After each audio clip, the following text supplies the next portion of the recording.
Meeting of the Finance Committee is called to order at 10:50 a.m. on June 4th, 2025. We'll start with our roll call. Alderwoman Finlayson.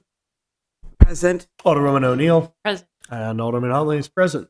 Is there a motion to approve the minutes? Oh, sorry, to approve the agenda. Move approval of the agenda is written. Second. All those in favor say aye. Aye. Is there a motion to approve our minutes from the, gosh, has it really been since May 21st that we last met? It feels like Not that long ago. I know. Really? I'm just used to seeing you guys every day. Is there a motion for approval of those minutes? Move approval of the minutes from the May 21st meeting. Second. All those in favor say aye. Aye. Excellent. Okay, we're on to our supplemental appropriations. First one up here is for the Planning and Zoning Housing Assistance Fund balance to contractual services. You want to come up to the table real quick? Okay. No. That's all right. We don't bite too hard. So, as I understand, this is moving some revenue from the fund balance into contractual services so that the city can move forward with this grant agreement between with HACA. And as I understand, we're trying to put broadband into public housing. Is that correct? So why are we moving the money out of the fund balance and into contractual services, just in a sentence or two? I can answer that. Oh, there we go. Hey, Mr. Trudeau. Yep. For the record, Budget Manager Jake Trudeau, this is simply giving them the authority to spend funds. So what we're doing is there wasn't enough in the current year to pay. So what we're doing is we're tapping into that fund balance, bringing it forward to appropriate it. So therefore they can go ahead and do this work. So we're taking fund balance and moving it to basically moving it to contractual services for them to pay the bills. I have a question. Yeah, Alderwoman Finlayson, go ahead. Yes. Thank you, Mr. Trudeau. Ms. Ruffin, have you all selected the contractor that's going to be doing this work? Could you turn your mic on, press the button that says push? I believe that HACA would be entering into the contract with the provider. And based on some paperwork I have there, it looks like, give me 1 second, that they had engaged in somewhat of an agreement with Connect Maryland. So I just pulled these documents down just before I came into the meeting, but it looks like they have someone that is going to do the work. But Well, I guess my other question is this sufficient funding to cover the contract that they're entering? it looks like it based on what I'm reading. It looks like Okay. it's more than enough. I've seen the contract, and yes, it is. Okay. It is. Mr. Trudeau, so we see the contracts that we pay for? I apologize. I've seen the agreement between HACA and the city of what is needed. Okay. And That this grant was- agreement. So I've seen that, and that's actually kicked the can for this Mhm. because we needed funds to be able to send over to them. Okay, well, I'm glad we have it. So, thank you. Thank you. Mr. Trudeau, I'm trying to understand exactly where this money is coming from. I don't see in the 26 or 25 budget a housing assistance fund. Is this the Affordable Housing Trust Fund? Is that what we're looking at? So, probably the best way to explain this. This is there's subsections, there's, I would say, programs within that Affordable Housing Trust Fund. So basically what was done to get to this balance, if that's where you're trying to get to, is after the audit, we were able to see really truly where they landed for the prior year. So when we're creating the budget for the next year, we're going off estimates, right? And now what we're doing is we actually were able to see that they do have indeed 139,000. At the time that we created the budget, we didn't appropriate that because we didn't expect them to have that. So now we're able to see, all right, audited numbers, they landed where they landed. So we were able to appropriate, give them the authority to spend those funds. Got it. So it is a portion of the Affordable Housing Trust Fund, It's a subset. a subset in there. Okay, got it. That's what I was trying to understand.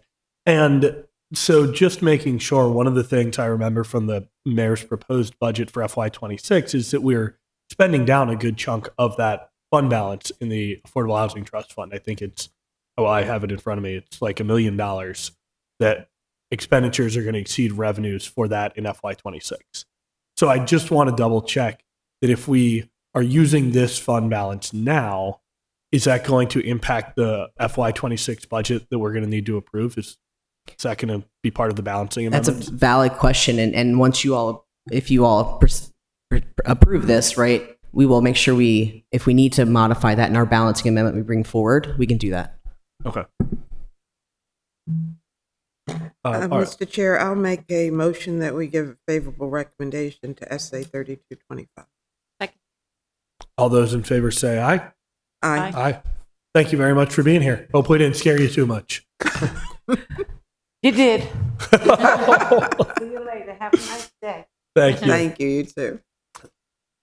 All right. Now, then our next supplemental appropriation, SA 3325, is from the mayor's office. We're looking at some state grant revenue from the Maryland Energy Administration. Do we have somebody from the mayor's office to describe it, or you want to explain it to us, budget manager? Sure, I can just read the explanation. The state of Maryland Energy Administration has provided a grant of $67,250 to the city of Annapolis to provide funding for costs associated with the Maryland Smart Energy Communities Project. The mission of the Maryland Smart Energy Communities program is to support local governments as they engage in sustainable, long-term clean energy policies and projects that lead to reduced energy usage and greenhouse gas emissions, increased cost savings, and robust clean energy and economic development. The city of Annapolis will use the funding to offset the cost associated with LED street light conversion and HVAC replacement to heat pumps. A minimum match of 15% is required, and that funding will come from our CIP project. Got it. And so why is this in the mayor's office? It sounds like it would be appropriate to either be under Public Works or maybe the deputy city manager for resilience.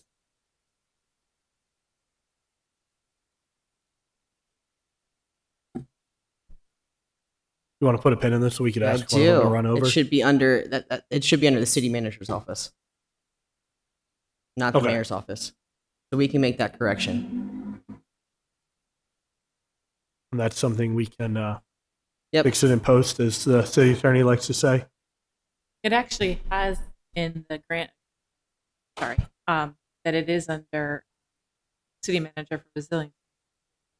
Yeah, Okay. and you can see Mrs. Kyle signed it too. So it's just the header that's wrong.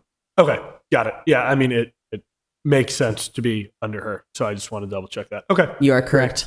as long as we get that, as long as Yes. the money's going where it really should be. We'll get it corrected. Thank you. Any additional questions about this? Alderman Finlayson. Yes, the match, the 15%. From where does that come? That's coming from our capital project, the city facility improvements project. Okay, so that's not going to impact. Nope, they've been working with Department of Public Works, and they're all on the same page.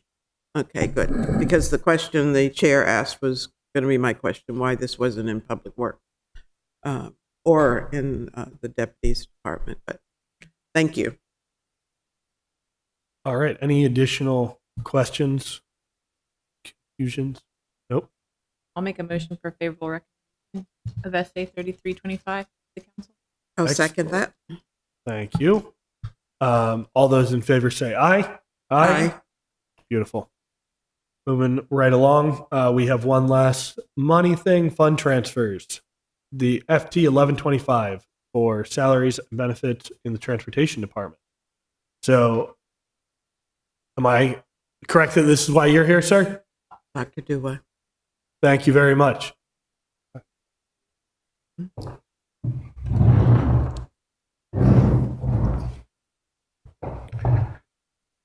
Okay. Good morning.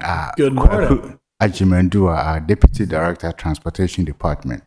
This is a request of reallocation of our PM grants from salaries and benefits to be able to pay for some bills for some bus repairs and also for some radios for the buses. So that's why we are here.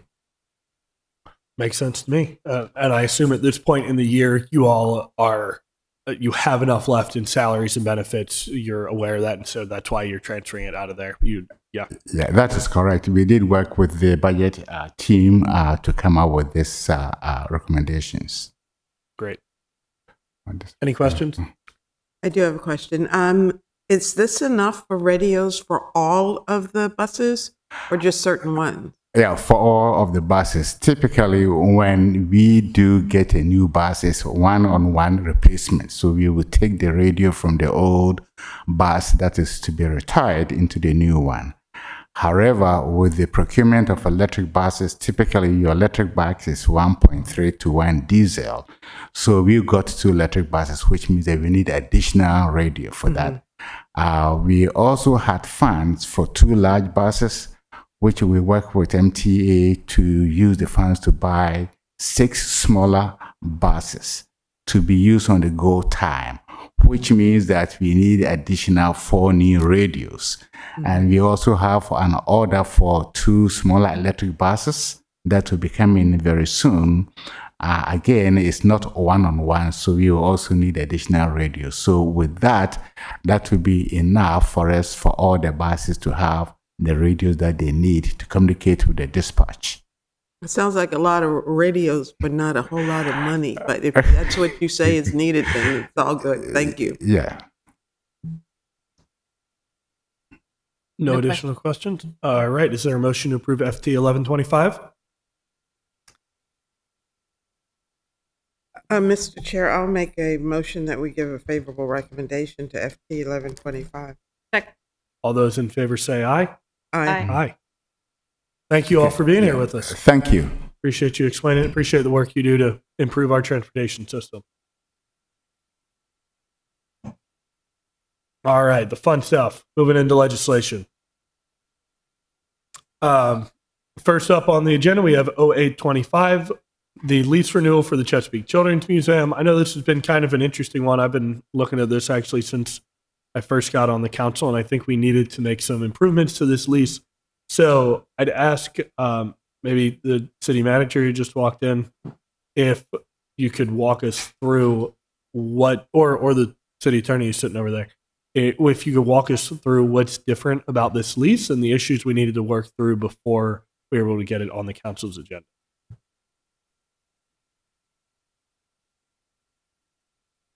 Nothing like waiting until you sit down and get settled for a moment. We can take a breath if you'd like. Yeah, I'm sorry. I'm sorry. No. So I am definitely not an expert on changes to that lease. Can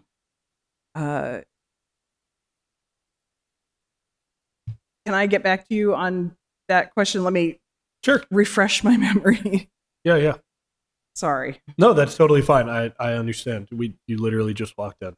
Why don't we put a pin in this one and then we'll come back to it. I'm not, I guess theoretically we need a motion to change the agenda, but I'm just going to go ahead and do it. Mr. Chair, Yeah. could we ask that we see the changes as opposed to a complete, line by line analysis of the new agreement? But what's different in this agreement than in the past years? Right. That's what I would like to know as well. Please. Thank you. So, okay, but for now, let's move on to 01225. We'll circle back to 0825.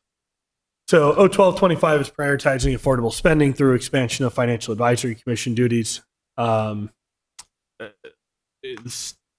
have anybody really to discuss it. So I'd say can we get a motion on the table so we can just debate it? I'll make a motion to discuss it. Well, I'll make a motion to approve it. Yeah.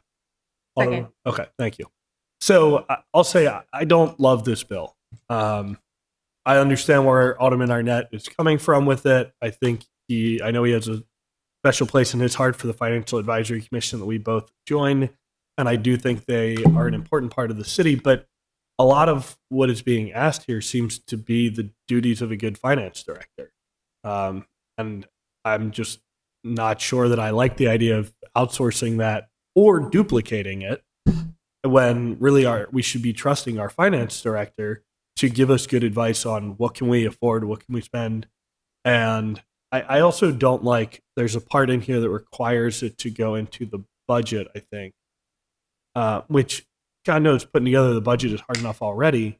Tacking on additional, in my mind, kind of pro forma stuff to describe doesn't seem like a smart use of our, at that point, very limited staff resources. So that's my take on this. I'd like to hear what you all think about it, but I'm pretty skeptical. If Go I ahead. might, to kind of give it a little bit of a historical context, we created the Finance Advisory Commission kind of as I don't want to say oversight, but as another resource for the council. Yeah. When it was initially created, and nothing to speak disparagingly about the people who are on there, but the people who were on there initially all had considerable financial background. These were just not residents chosen off the street, but they brought a certain skill set that was appreciated, I'll say. Over the years, they have wanted to assist us even further. For example, during negotiations, they've preferred to be a part of that. Well, so does the council, but we're not. Yeah, right. You know. And so I know Alderman Arnett is a finance guru, and he has worked with the commission since its inception. And so his attempt, I believe, is to give them more of a presence without impinging on the finance director's responsibility.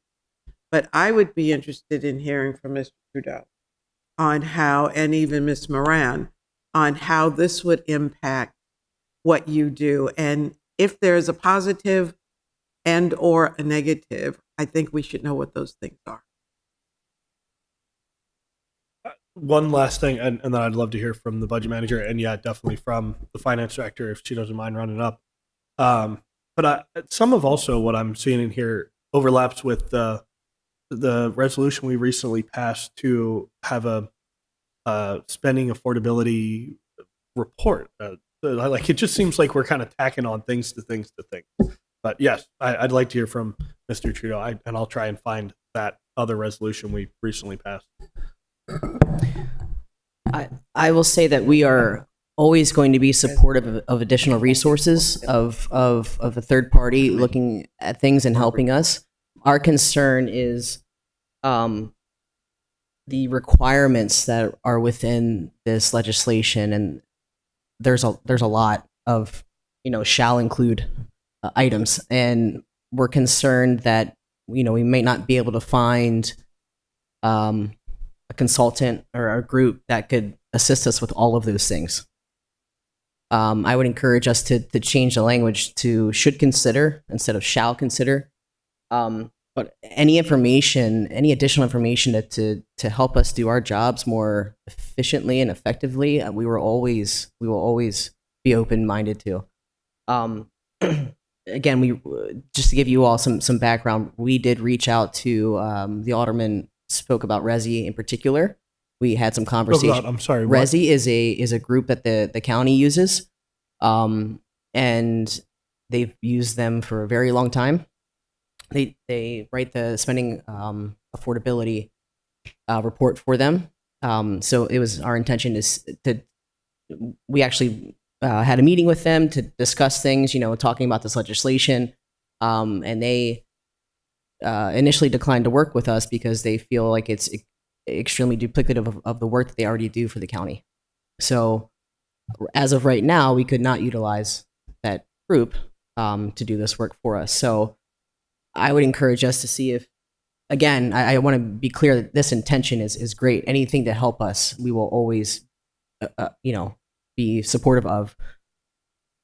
I'm just concerned about the actual execution of this, right? We don't want to be out of compliance with our code.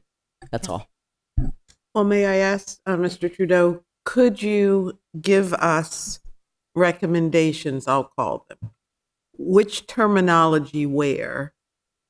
And I don't expect you to tell us at this moment. I don't know what the timing is on this legislation, but I would really like to hear what your department, what you feel should be changed, where the shells are or Yeah. whatever. Yes, I would recommend the shall to be changed to should. Again, if we can get all the information, amazing, right? The more information, the better. I just Mhm, mhm. am not, sorry, excuse me, seeing in our preliminary discussions with groups that one group can provide all of the information that we need. And could we lean on what the county has provided, right, to help us instead of another expense to the city?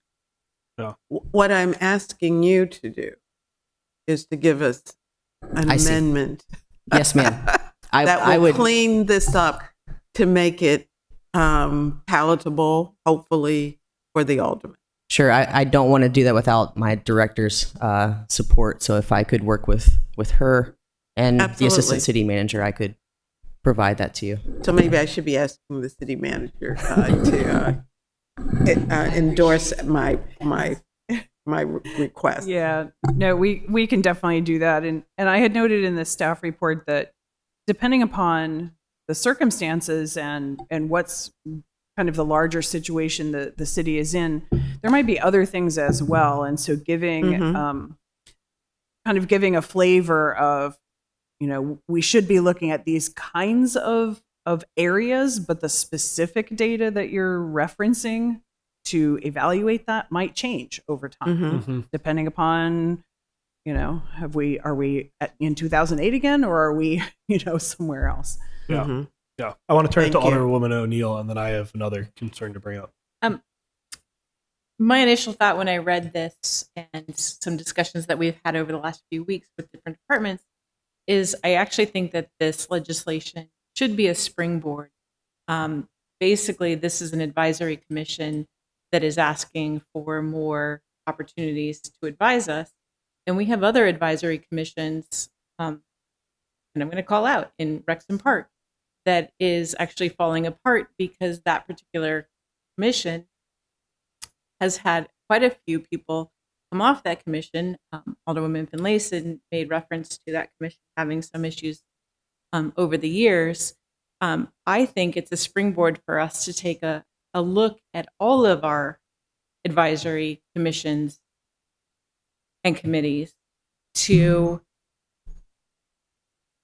do a strategic look at their effectiveness. We're asking people to volunteer to work for the city, and many times we ask them to volunteer. I'm working with the transportation board at the moment, and they're frustrated because they're being asked to volunteer their time to evaluate, discuss, suggest changes to legislation or add new legislation.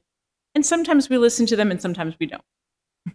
And there's never a good indicator of when we're going to listen to them, when we're not going to listen to them, which gets us into an unhealthy circle of we're begging for people to volunteer, and yet we're not actually listening to what the volunteers, who in many cases have very extensive backgrounds and knowledge on the particular issues that they're discussing. And so therefore we fall into a pattern where we've got boards and commissions that are having a hard time recruiting new members because they feel that their time would be wasted. So I do think that this legislation should be looked at with a microscope, make the changes that will be most effective for the finance department. And in the same time, I'm throwing some more work onto city manager's lap to say, let's take a look at all of those commissions. And do we need to update the description of those commissions who's serving on them and their roles in the city. Because I think it's important, and this is just one coming at us with new information and new requests for their ability to help the city. So that wasn't really a question, it was more of a statement. That's okay. We're having a discussion. Statements are allowed.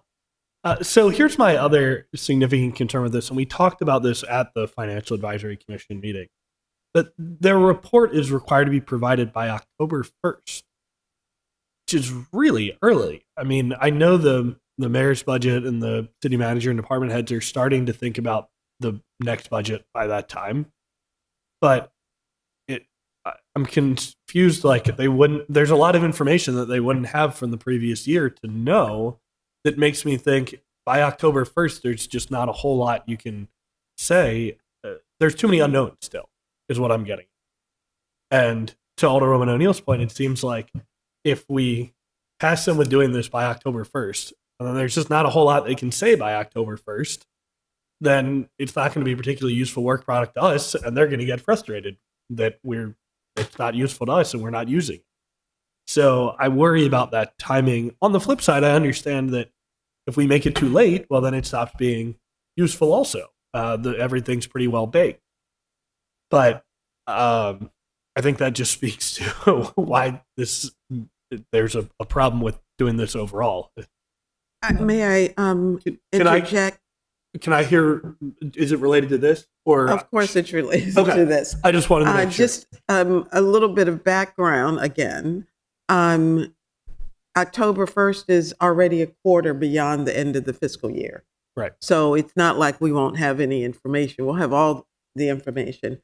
And traditionally, the council has had an opportunity to have input. We always had an October meeting, a retreat, where all the department heads came in and talked about their respective budgets. And so that's the timeline that Alderman Arnett, I'm sure, is thinking of, because that's what we used in the past. And it is timely. So when December comes, everyone will have a stronger footing. But the information should be available after the first quarter, after the year ends. But Mr. Trudeau may correct me on that. Yeah, and I'll just say, Alderwoman Finley said 100% behind. The city council ought to be talking in October with the mayor and the administration to work through that. But I think what I was thinking in the Financial Advisory Commission when we discussed this deadline, we're thinking about the audit and the timing of the audit, and also that even if you have to have the report by October 1, and that's one quarter after, that means you're writing it before that quarter is over. So they might not have everything. I don't think they would have all of the financials from the previous fiscal year closed out by the time that the report is getting started. How do you think about that timeline, Mr. Trudeau? I will say it is slightly worrisome for how we operate right now. I believe the alderman who sponsored this legislation, his thought was to consider that's when the report is due to the county, I believe. So the thought was, maybe try and capitalize on the work that they're doing, right? Especially when you're talking about the external components, looking at the county, the growth rates, the income levels, those types of things. We do not close our financial year until September. So, and then you're seeing, we always have a goal date of December to get that ACFR out that we unfortunately haven't been able to meet. So I just am worrisome of the how well that data is that they're going to be receiving at that time, right? That's a very, very quick turnaround. May I follow up with a question for you, Mr. Chair? Because you've been attending the meetings. What concerns me is the fact that the alderman is putting this responsibility on the commission, which seems like a lot of pressure for them to give a report or to organize or to, however they gather their data. And as the alderwoman said, they're volunteers. So did they think that they could be prepared to present a report that early in the year? I don't know that I can directly answer your question, but I will say, broadly speaking, my sense from the Financial Advisory Commission members is they would like to be more involved in the budget process. No question about that, but they're putting a timeline on themselves in this legislation. Yeah. And is it doable for them? Ideally, they may want it, but realistically, can it be accomplished? Is this referred to the FAC itself? Yeah, it is. So Mhm. I think that would be a question for the FAC to consider, and hopefully we'll talk through that at the next meeting of it. Ms. Buckland has. If I may, there's one that regarding the timing of the report, that may need some clarification. So it talks about a report by October 1 on like overall budget levels, operating capital expenses, right, annual tax rates. But the spending affordability portion of that and the spending affordability report just says, which is now looking at all these different factors, just says it should be produced prior to the submission of the mayor's budget to council. Right. And so the comment I had added in the staff report was that, we're making decisions in that January timeframe. And so having that part of that report by January, I guess I didn't really read that as being required by October 1 as well. I was thinking that potentially the due date was when we submitted the budget. But for us to consider that, we would actually need that in January. Right. So the clarification of what that timing is and the relationship between that first report and the spending affordability report might need some clarification as well. Yeah, that's a great point. And I mean, maybe one of the solutions, if we aren't just going to to make an unfavorable recommendation, would be to change that at least to January 1. But like I said at the beginning, I'm leaning towards, I just think this is not helpful overall, but maybe there's a way to salvage it, and think probably the solution is to not take action on it today. Mr. Chair, I would not support opposing this legislation. The alderman has brought it forward with his interest, and I think he deserves an opportunity to let us amend it as I've asked Mr. Trudeau. Yeah. So I would support postponing action on it. And I think, second to that, so we can vote on it. I was just going to add, I think having Alderman Arnett here to describe why he sees a need for it would be good. So can we postpone this to, we moved our next meeting to June 10th, right? But I will not be there for that. Yeah, I know. Because we have specific things that have to be addressed at that meeting Right. from the finance. So, Ms. Jackson, when's our next meeting after that? July 2nd? Okay. So are you all okay with, you said postpone it to July 2nd meeting? Is that okay? That's fine. I'll be virtual, I'm sure.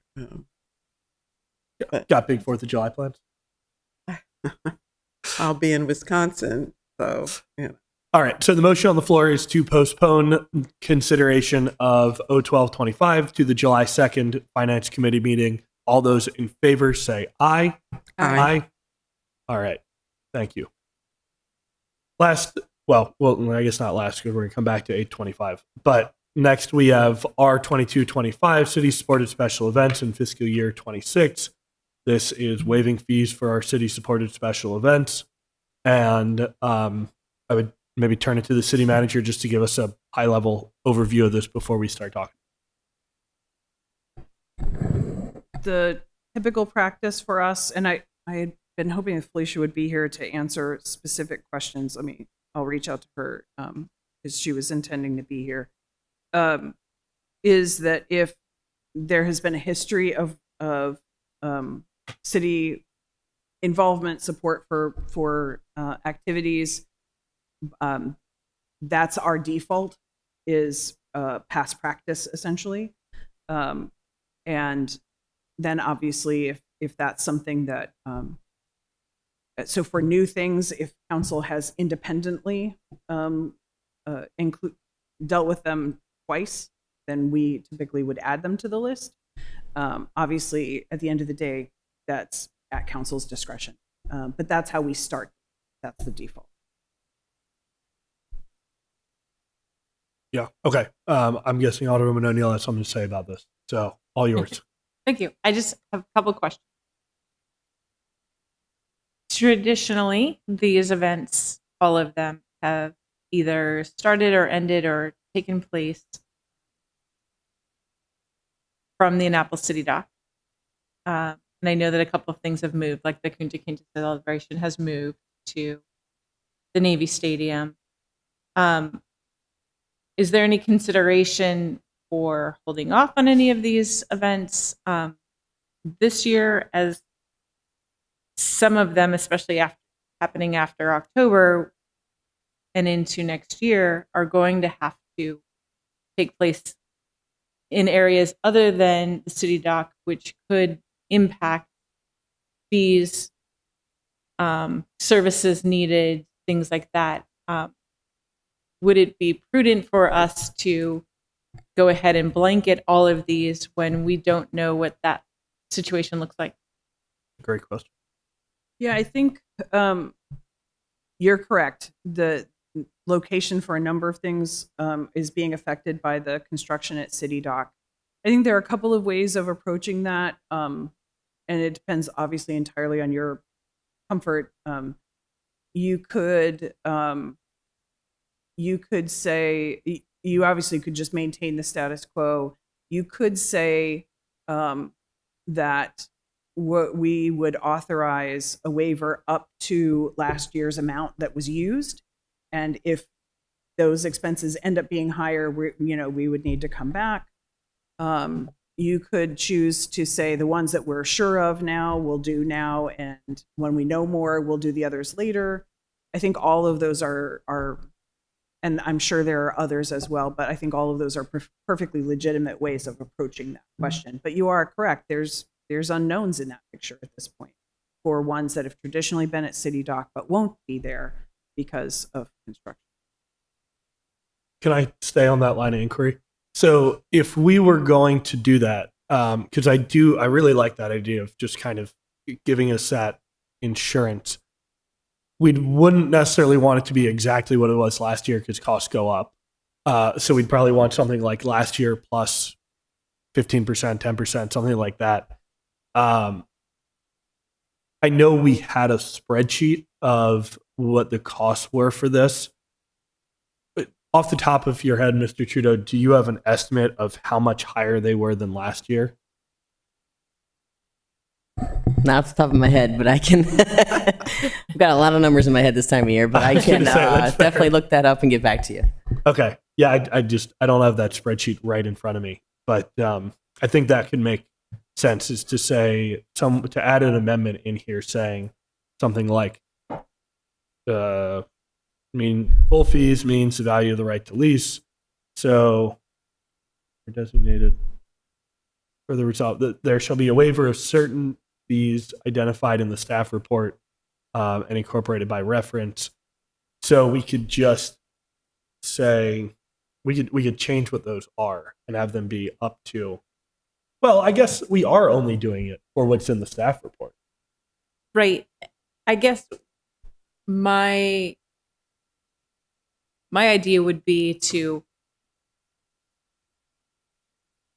pull out the ones that we know are going to be affected from October, or let's say, the end of the boat shows, right? October 15th to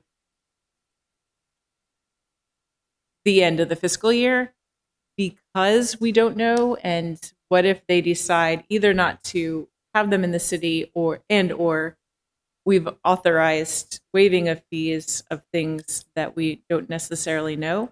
I would be more a proponent of pulling those that we know are going to be affected October 15th to the end of the fiscal year and working with them on a case-by-case basis, even though we know that they've happened we've waived the fees more than twice. I just think it puts us in a bad position to go ahead and waive and then add an additional 15% or whatever the case may be when we don't necessarily know if they're really going to have them. And Yeah. I think what the distinction that I'm getting at is, as I read this, and I love clarification from our staff, as I read this, we're not actually waiving all of their fees. We're waiving the fees that are identified in the staff report. Meaning, we already have said we're only waiving up to the amount that is there. Is that a correct interpretation? Yeah. So then we're But I are we guess- waiving fees for an event that's either not going to happen in the city, or I think that sets a bad precedence to waive fees when we already know that there's going to be changes to them. But if there are changes, then they would come back. And if they're not in the city, then we couldn't. I see Ms. Buckley wants to say something, and Yeah, then we'll go to this- Alderman Finlayson. the way that the resolution is written, the resolution itself says the actual amount of fees that will be waived will be determined after each event has occurred in fiscal year 2026, and the fiscal impact is an estimate and is labeled as an estimate. So I think that that interpretation that we're only waiving up to that amount, I'm not sure that's Okay. how that really reads. No, good. Thank you. Thank you very much for clarifying that. Alderman Finlayson. Well, that creates another question for me. If the fees are not calculated until after the event has occurred, how does the sponsor of the event budget? This waives the fees for them.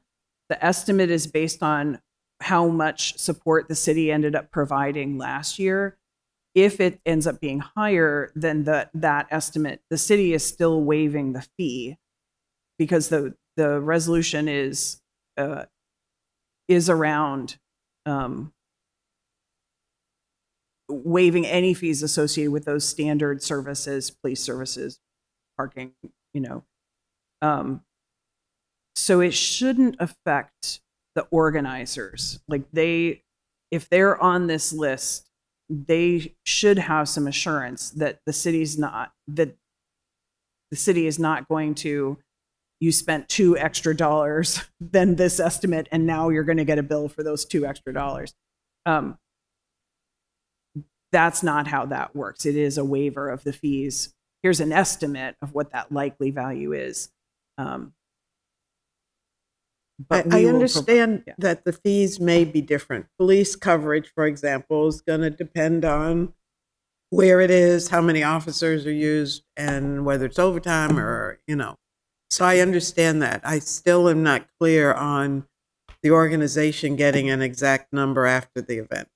And I understand they can't get an exact number ahead of time in most cases. Police, they can, because Mr. Gibbs plans it so that he knows where everybody is and how to pay for. But that's just, if no one else is bothered by that and the organizations are good with it, I'm going to be good with it. Yeah, I don't My- know that I honestly, I would have to ask Felicia. I'm not aware of any organizations. I'm sure she provides that information when Mhm. asked. I'm not sure she's always asked either, because they understand any of those costs are way we track it for our purposes. But I'm not sure that's something that they always end up asking. Well, I think it's because the expectation is that the city will pick up. Right. So there isn't going to be a bill to them Right. after the fact. And as long as that's the understanding and it holds true, Right. that's fine. My question has to do with, my second question now, has to do with capping the fees at a certain amount. Well, we set the fees. So if we're going to say no more than a 15% increase, where does that come from? We're the ones who determine that there's a 15% increase. So I don't think that that's necessary to cap it because we set the fees. And so when we set the fees, we should do it so that as fees are supposed to cover the cost of whatever the event is. But So if we feel that, we want to cap what they pay, then we have to put that in the fees to begin with, I think. I think Alderwoman O'Neill's concern is more that if we know an event normally costs $2,000 in waived fees when it's at City Dock, but if it's not at City Dock and it's at, say, Navy Stadium, well, now it costs $4,000.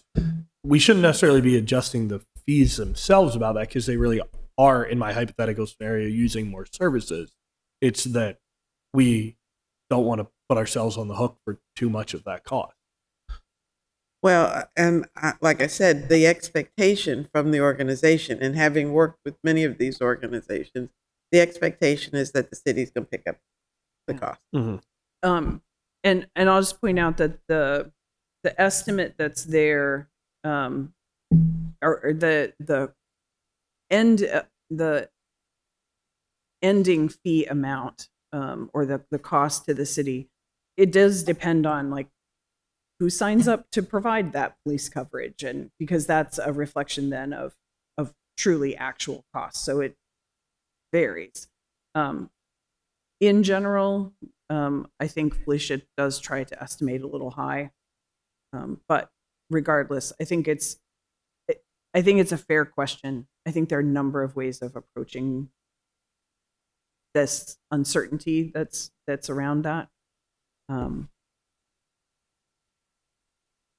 Yeah. Alderwoman O'Neill, did you have more questions? I don't have. I do have a follow-up Yeah, question, go ahead. if I might. Yeah. Ms. Buckland, some of these events have traditionally not been on our list. How does one get on this list? Not to speak, disparagingly about any of these, but the African Diaspora Concert, for example, the Elks Pre-Labor Day Parade, the Holiday Bazaar, which the Holiday Market, which, as Alderwoman O'Neill mentioned, not directly, but they can't be on City Dock. So how does one get on this list? It's last year's list plus any events where council has independently waived fees at least twice. Okay, you did say that. I'm sorry. Yeah, so it's so let's say for the sake of argument that this hasn't happened for a couple of years. We don't really see it happening for a little while. And let's remove it. So Elks Parade, for example, sorry, I'm getting texts from Felicia. She is home with a sick child. That is why she's not invite her in. She is. So she's listening to us and texting me. Okay, she's not here. But like the Elks Parade, once they were on the list, then they're there every year, for example, right? If you end up deciding to remove something, we would again start with last year's list. Are there any where you have independently approved them twice? We would add them as a default. And at the end of the day, right, that is definitely council's choice, but that's how we formulate the default. Well, I want to be clear. I'm not advocating for taking anybody off the list at all. Obviously, they're on for a reason. I just want to know what that reason is. Just history. Okay, thank you. So I think what I would like here and I'd be happy to hear this from my colleagues, but I would just like kind of a stop loss on this that says we're saying in here, as I understand, we're waiving all the fees. And then we have the estimate in there of what those fees are. I'd like an additional thing in here that says if the actual costs end up being more than, we should come up with the number, but I'm going to say 10% higher than the estimate, then it has to come back before us. How do you two feel about That's fair.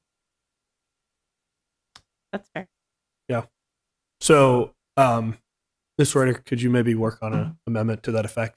And I think work with Ms. Nolan on what the appropriate number is.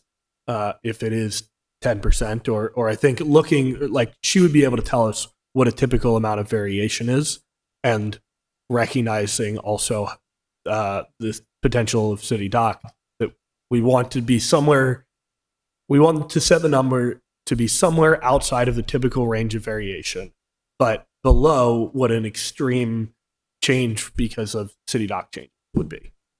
I do have one more question. Yeah. Or point to add. The other point that I will add is that, as everybody knows, I do have serious questions and concerns about the holiday market. It is listed on this form as the applicant is Downtown Annapolis Partnership. I'm not sure that that's actually the case, because not, I was yeah. actually told that it was a private entity who's the applicant. And I know that we have often talked about the fact that most of the other ones are nonprofits or organizations operating as nonprofits. So I do have a big question about that. And I would like to ensure that all of the applicants fall under a nonprofit category if we are waiving fees for them. Because I think that the city gets into a slippery slope when it starts waiving fees for private commercial entities, where we are listing who we're waiving them for, but we're not listing other organizations. Yeah, and first of all, I'll say I noticed that in the staff report as well, and it definitely, I'm 99% sure it should not say Downtown Annapolis Partnership on it. So that should be corrected. So that one might actually be pulled from the list altogether when we're as an amendment. Okay, I don't think I would support that amendment, but I do think it should be correctly labeled. And what I was going to say is, though, as I understand, and Alderwoman, you might know better than me, so correct me if I'm wrong, but I do think a bunch of the other ones on here are for-profit entities, right? The St. Patrick's Day Parade, that's a for-profit entity. It's a film festival. I don't know about the film festival, but that very well could be. Yeah, those are the ones that come to my mind. And that's where my amendment listing for-profit and nonprofit, because I think it makes a big difference.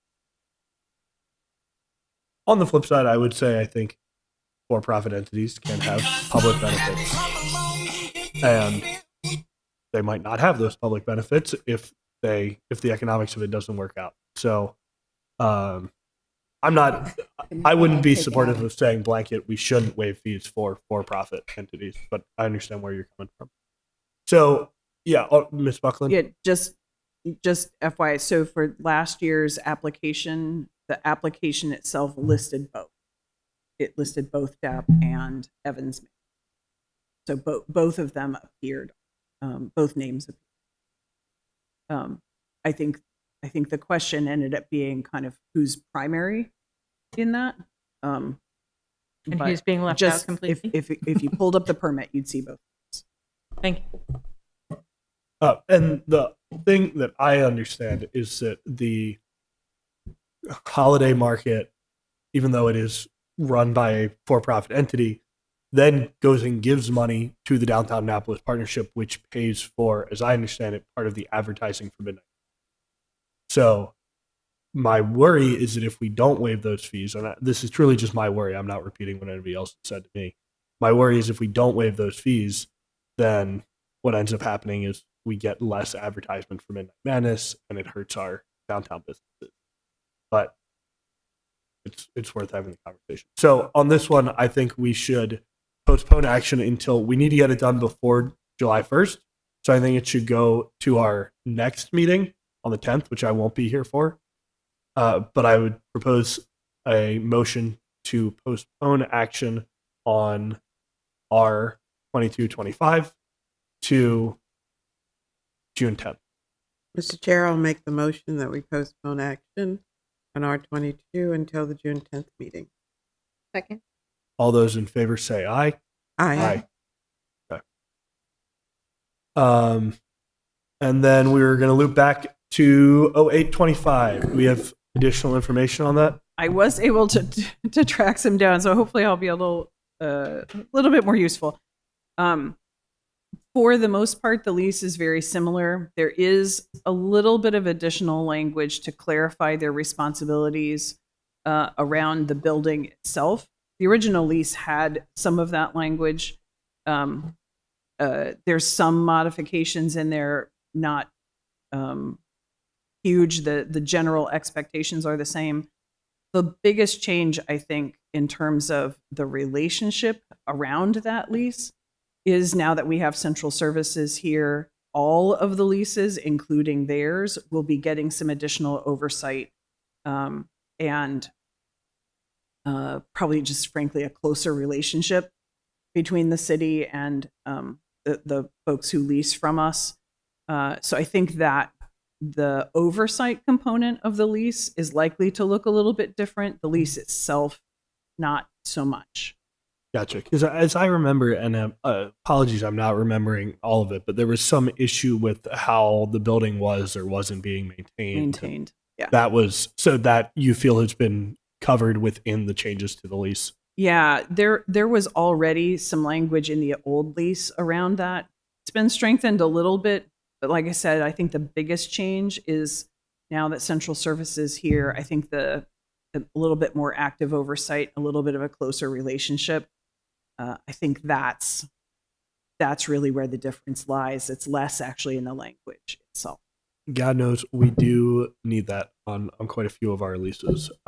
Do we have somebody designated for leases within Office of Central Services, or is it the director at this point? Right now, it's the director. Matt and I, Mr. Flynn and I have spoken about this several times.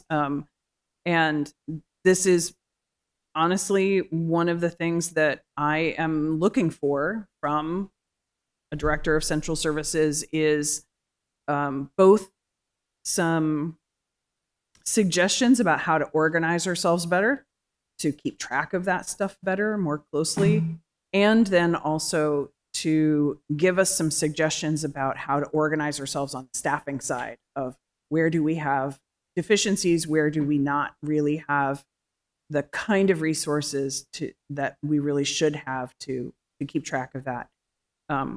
My own experience is that often what happens to us is that there's sort of a slow accumulation over time of some things. Then you reach this tipping point of like, we need to do something here. And I think the city is, city's just at that point. You know, we've had a couple of things come up.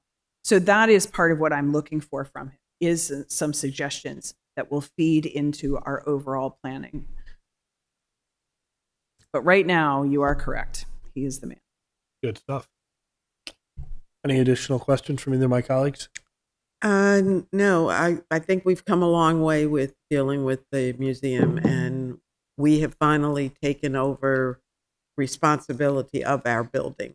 And I think the lease agreement and the other contract with the museum speaks to that. So, Mr. Chair, I'll make a motion that we give a favorable recommendation to 0825. Second. All right. All those in favor say aye. Aye. Aye. Beautiful.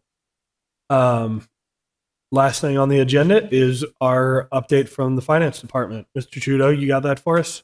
You been doing anything the past couple weeks? Mr. Chair, I'd like to be a co-sponsor on 0825. Oh, sure. Yep. Ms. Ryder, can you note that? Or Jackson? Oh, yeah. One of the two. Sure, I can give you a budget update. We're working on the balancing amendment. We're working on final legislation. And we, as a finance team, are all gearing up for year end. There's a lot that goes into that, as you can imagine. Outside of that, that's truly the focus right now for our teams.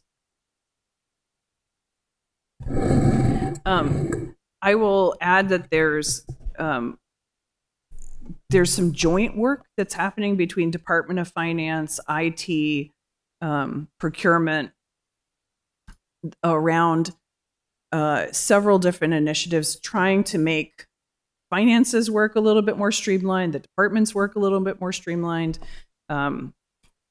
around, for example, things like actually implementing ACH payments for the city, taking a look at how we do our P cards. Just last night, we were at the Ethics Commission to talk about a report that the city gives to them that helps inform people who have to do financial disclosure statements. The city actually goes through a few gyrations to produce that report, which they were unaware of. And their interest and purpose for that report was narrower than what we were going through. And so, we still need to kind of sort of officially sign off on that. But there's a certain amount of work that the city's been doing that we're going to get to say goodbye to, because that wasn't what their real interest was. And it was particularly around getting some P card information pulled over into the city's financial system for this report. So finance, IT, procurement collectively have been trying to kind of look at our systems and finally starting to see a little bit of movement on some of those things that hopefully makes not just finance's life easier, but like every single department. So I am really excited about trying to get some of that stuff across the finish line. Yeah, that's the kind of good governance stuff that I think Weedy too stuff. easy to it's Down too in the easy weeds to not stuff, do it, but it's so important. I'm really happy to hear that has your attention and focus, because it is critically important. Any questions for the department? No. Oh, beautiful. That's very exciting. Just Yeah. to thank you for a job well done. Yeah, on the budget. Been a tough one. Not quite over there yet, but we're very close. All right. With that, is there a motion to adjourn? Move to adjourn. Second. All those in favor say aye. Aye. Meeting adjourned, 11:52 a.m.